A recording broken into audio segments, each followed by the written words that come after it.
Ano ba yan? Inuna mo pa yan? Ang tagal mo naman. Halika na. Saglit na naman, babe. Ano ka ba? Ay, inuna mo na naman yan. Mamaya na yan. Boss eh. Ano ba yan? Tagal-tagal mo eh. Ano namang ano to? Madaling Ano madali. inuna mo pa yan eh. Ngayon nga lang yung oras natin. Uunahin Saglit mo. lang naman. Ano Ay, tagal mo, mong kanina madali ka ka? pa. Ito na. Tagal mo eh. Sige na. Ay, sir! Oh! Yung face na vapor mo, sir. Naiwan mo nga naman doon sa pantalon mo. Maglalabas sana ako. Ano ka ba naman Inday? Hindi ka pa marunong kumatok? Diri-diri. Kasi naiwan niya kasi to doon. Sabi mo, ma'am, si sir, kailangan kunin ko lahat ng mga nakita ko to doon sa pantalon niya. Di tayo na baka ba, Inday? Buti na Oo, nakita sir. mo yung pastry paper ko doon. Hindi, laban na pala to. Sige na. May gagawin kami ni mo. Uy, sana all. Ikaw naman kasi, ingatan mo naman kasi mga gamit mo. Pakalat-kalat eh. Dali mo na.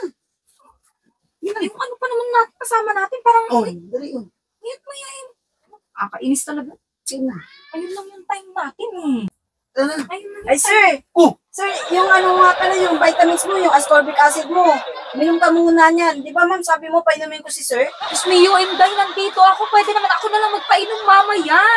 Ah, ganun Hindi ba? mo ba pwedeng Kasi baka nalimutan kasi ni sir eh. Ano mo to si Inday? Storbo ka ngayon nga lang nandito yung sino mo, oh.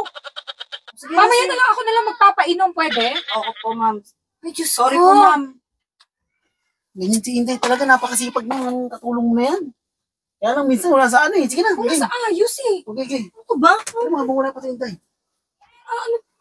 Ngayon lang yung pagkakataon Sir. natin. Oh! Ano naman yan, Sir, Inday? deliver marin niyo po kasi nag-inom na naman po kayo kagabi, oh. Dinala ko na yan para makainom ka na. Ang sasabi ko lang, Inday, ako na ang magpapainom. Ano ka ba naman, Inday? Ma'am. At saka, Inday, ano ba Kasi naman ang suot nakalimutan. mo? Ano, ba't ganyan ang suot mo?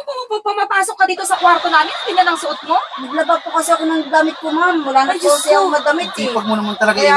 Kaya, nalimutan ko baka kasi kailangan na ni sir yan. Diba Deliver sabi marin. mo po, ibigay ko yan sa kanya. Diyos ko, ibilhan mo nga ng damit yan. Ang naaalibadbaran ako na nakaganyan yan pumapasok dito sa kwarto natin. Ginagawa niya ba lagi yan? Hindi. Naglaba lang ako, ma'am. Hindi, ako na yun mo itong deliver mo nito. Wait, labas ka na, Inday. Stress ako, Inday. Tara na. Wala na ba yan? Hindi na, wala na. Okay, babalik na naman ha. Ang ugali niya pa naman, dire-diretso dito sa Masipag kwarto. kasi yung kinuha mong katulong. Diyos ko, kahit na. Sige na. Kahit Oh. Ano naman yan, nakakaan. Sir, ma'am. Ano na naman yan, Inday?